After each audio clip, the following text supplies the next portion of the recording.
Comics of 100 Years Ago, February 3rd, 1925. It's Little Orphan Annie by Harold Gray. Annie is sitting on a book at table in the house of the little old man that we saw in the hayloft in our last episode. His missus is serving her eggs. There's a steam tray on the table, a jug. The man seems to be drinking coffee. Annie has a cup next to her. She says, "Gee whiskers, where I come from, they'd make what we had for breakfast last 2 weeks." "Why, you've hardly eaten a bite. Have a couple more eggs," the woman says.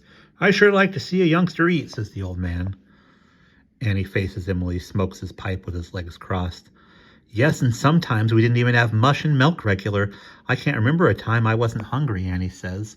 The man places his hands on Annie's shoulder and says, "Well, we never yet turned anybody away hungry. We've always got something in the house to eat." The woman bends down and hugs Annie. Annie hugs her back. The woman says, "Can you imagine that, Byron? She never had a home or people or anything. Just think, and not even enough to eat. I can hardly imagine such things in this day and age." "That's the way it goes in the city," Byron says.